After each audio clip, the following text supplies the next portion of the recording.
بسم اللہ الرحمن الرحیم۔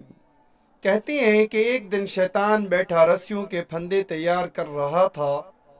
کچھ موٹی موٹی رسیوں کے پھندے تھے، کچھ باریک اور کمزور رسیوں کے پھندے تھے۔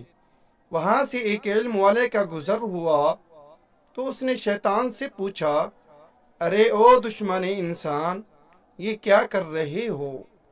شیطان نے سر اٹھا کر دیکھا اور اپنا کام جاری رکھتے ہوئے بولا، دیکھتے نہیں حضرت، انسانوں کو قابو کرنے کے لیے پھندے تیار کر رہا ہوں۔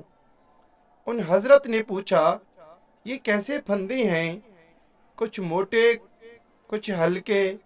شیطان نے جواب دیا، پھندے ان لوگوں کے لیے ہیں جو شیطان کی باتوں میں نہیں آتے، لہذا مختلف قسم کے پھندے تیار کرنے پڑتے ہیں، کچھ خوش نما، کچھ موٹے، کچھ باریک۔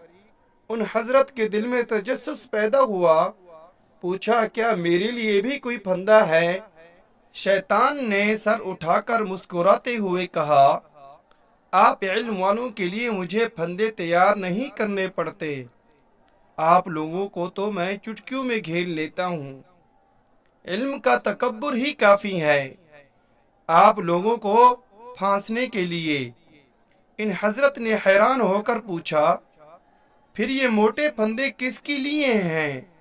شیطان نے کہا، موٹے پھندے اخلاق والوں کے لیے ہیں، جن کے اخلاق اچھے ہیں، ان پر قابو پانا مشکل ہوتا ہے، اس لیے حدیث شریف میں ہے، اعمال میں سب سے زیادہ وزنی چیز اخلاق ہوگا۔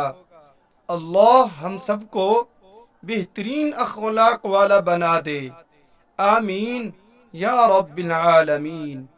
اللہم انی اعوذ بک من منکرات الاخلاق والاعمال والاہواء۔ اے اللہ، بے شک میں برے اخلاق، برے اعمال اور بری خواہشات سے تیری پناہ مانگتا ہوں۔ اگر یہ ہماری ویڈیو اچھی لگے، اس کو لائک، چینل کو سبسکرائب، ساتھ دیے گئے بیل آئیکن کے بٹن کو ضرور کلک کریں۔